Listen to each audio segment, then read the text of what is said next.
Hello everyone.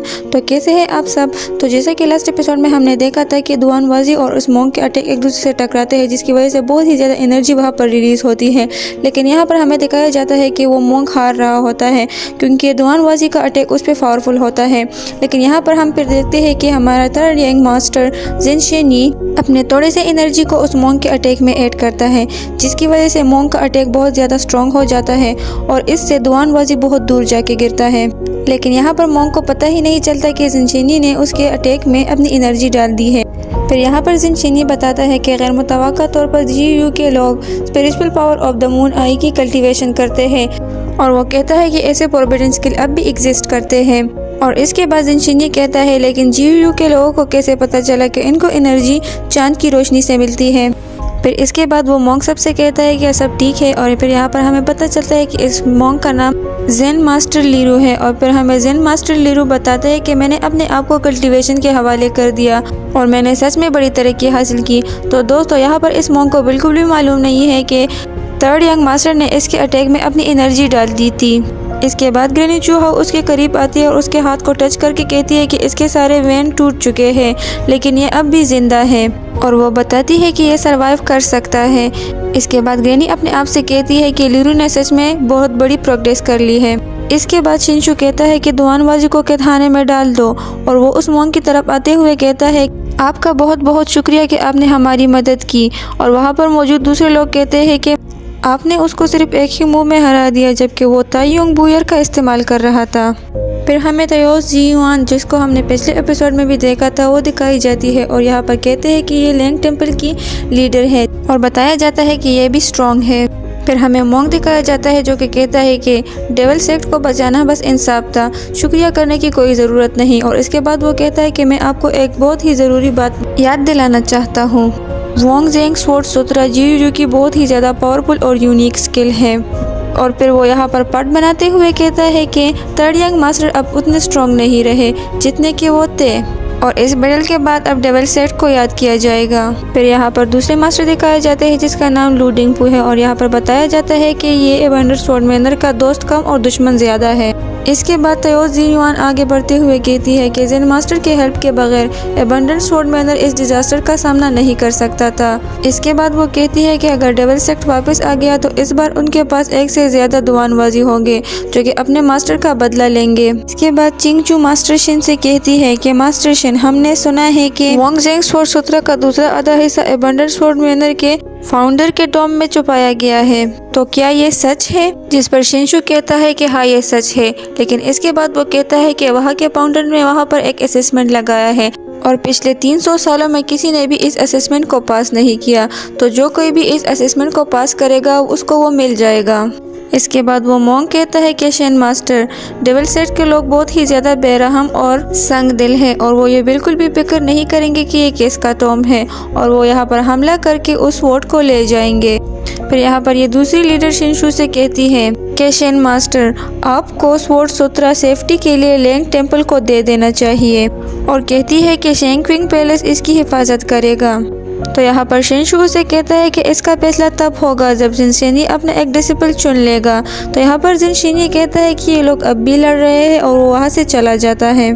फिर हमें forbidden area का सीन दिखाया जाता है जहाँ पर एक शख्स आता है और कहता है कि जिनशेनी, आखिरकार तुम अकेले हो गए। और फिर यहाँ पर वो कहता है कि मैं दुआनबाजी की तरह स्टूपिड नहीं हूँ कि एबंडेंट स्वॉर्डमैनर में आ जाऊँ और वो यहाँ पर अटैक करता है उस पर क्योंकि यहाँ पर जिनशेनी अकेला होता है।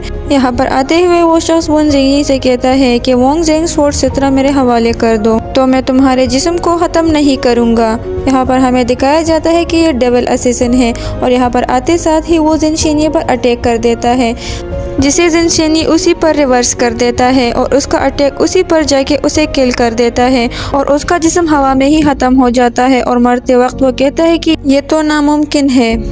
फिर हमें नेक्स्ट डे वोंग जेंग पैलेस स्क्वायर का सीन दिखाया जाता है जहाँ पर जिनशेनी मौजूद होता है। तो यहाँ पर शेन भाई अपने बाप से कहता है कि फाइनली जिनी अपनी ज़िंदगी की तरफ वापस आ गया। तो यहाँ पर शिनशु शिनबाई से कहता है कि जिनी की जो भी ख्वाहिश हो हम उसे पूरा करेंगे, जिस पर शिनबाई कहता है कि यस फादर। फिर हमें वोंग ज़ेंग पैलेस स्क्वायर के बाहर का सीन दिखाया जाता है जहाँ पर शिनशु सभी का थैंक्स करता है। और यहाँ पर हमें डिफरेंट सेक्ट के डिसेबल को दिखाया जाता है जिसमें हम फू जियान को भी देख सकते हैं जो कि लैंग टेम्पल का डिसिपल है। और यहाँ पर शिनशु बताता है कि मेरा बेटा जिन शिनी तुम सब में से सिर्फ एक को चुनेगा। फिर यहाँ पर एक शख्स कहता है कि हम कैसे कम्पीट करेंगे, ये जगह तो बहुत छोटी है। तो यहाँ पर शिनबाई उस शख्स से कहता है कि आज कोई भी कम्पीट नहीं करेगा, आज जिनशिनी अब अपने पसंद के लोगों को चुनेगा। और यहाँ पर हम देखते हैं कि जिनशिनी पर्दे के उस साइड से इन सब को देख रहा होता है और फिर यहाँ पर हर एक शख्स अपने अपने फाइटिंग स्किल दिखाना शुरू कर देता है जिसे जिनशिनी बड़े ही आराम से देख रहा होता है। और फिर यहाँ पर हम देखते हैं कि एक लड़की आती है अपने पेरी तेजी का इस्तेमाल करती है जिसके बाद जिनशिनी उससे इम्प्रेस हो जाता है और अपने आई से उसको स्कैन करने लगता है और कहता है कि ये इंटरेस्टिंग है। इसके बाद शिनबाई कहता है कि अभी तक किसने ट्राई नहीं किया और फिर वो लियांग सेट के चूहा से कहता है कि तुमने ट्राई नहीं किया, तुम यहाँ पर आ जाओ। चूहा वहाँ पर जाती है लेकिन वो बहुत ज़्यादा डर रही होती है, लेकिन फिर भी वो ट्राई करती है और अपना बेस्ट देती है। वो पेरी तैची का इस्तेमाल करती है लेकिन वो अपना अटैक तैयार नहीं कर पाती जिसकी वजह से वहाँ के आसपास लोग इसके ऊपर हंसने लगते हैं जिससे वो बहुत ज़्यादा एम्बेरस्ड फील करती है और वहाँ से चली जाती है। आसपास के लोग उसके पीछे हंस रहे थे तो यहाँ पर शिनबाई उससे कहता है मेरी छोटी दोस्त तुम नेक्स्ट राउंड में एंटर कर गई हो। इसके बाद हमें विंग ग्रुप ऑफ जियूजियान पिवेलियन का सीन दिखाया जाता है जहाँ पर चूहाओ कहती है कि मैं यहाँ पर क्यों हूँ और वो यहाँ पर कहती है क्या थर्ड यंग मास्टर से कोई गलती हुई है। और सब लोग यहाँ पर एक कमरे के बाहर खड़े होते हैं और नंबर पे एक एक शख्स अंदर जाता है और वापस आता है। लेकिन जैसे ही चूहाओं की बारी आती है और वो अंदर जाती है तो वो एक इल्यूजन में चली जाती है और इल्यूजन में वो देखती है कि एक सुनसान सी जगह है। तो फिर वो यहाँ पर कहती है कि कोई है।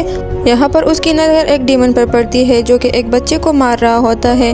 तो यहाँ पर चूहा कहती है कि ये डेविल सेक्ट का डीमन होगा और वो इस बच्ची को बचाने की कोशिश करती है लेकिन वो बहुत ज़्यादा डर रही होती है। लेकिन आखिरकार वो अपने डर पर काबू करके उस बच्ची की जान बचा लेती है और उस डीमन पर अटैक करके उसे ख़त्म कर देती है। और जैसे ही वो उस डीमन को ख़त्म करती है वो इल्यूजन से बाहर आ जाती है और यहाँ पर वो देखती है कि उसका हाथ थर्ड यंग मास्टर शिन के साथ लगा हुआ है। फिर यहाँ पर वो उससे कहती है कि आई एम सॉरी, मेरा मतलब ये नहीं था और वो वहाँ से कमरे से बाहर चली जाती है। यहाँ पर चूहा कहती है कि मैंने थर्ड यंग मास्टर पर अटैक कैसे किया। इसके बाद हम मास्टर शिन के आंखों में देखते हैं, वो कहता है कि ये तो ग्लोरी ऑफ मिटियोर है और ये स्वॉर्ड इतनी जंग आलूद कैसे है क्योंकि मैंने तो इसको अपनी स्पिरिट से धो दिया था। इसके बाद मास्टर शिन कहता है कि मुझे ऐसा लगता है कि मेरी स्पिरिट पावर कम हो गई है। और इसके बाद यहाँ पर ये एपिसोड ख़त्म हो जाता है। अब नेक्स्ट एपिसोड में हम देखेंगे कि मास्टर शिन किसको अपना डिसेबल बनाता है। तो इसके लिए हमारा चैनल सब्सक्राइब करें और वीडियो को लाइक करना ना भूलें।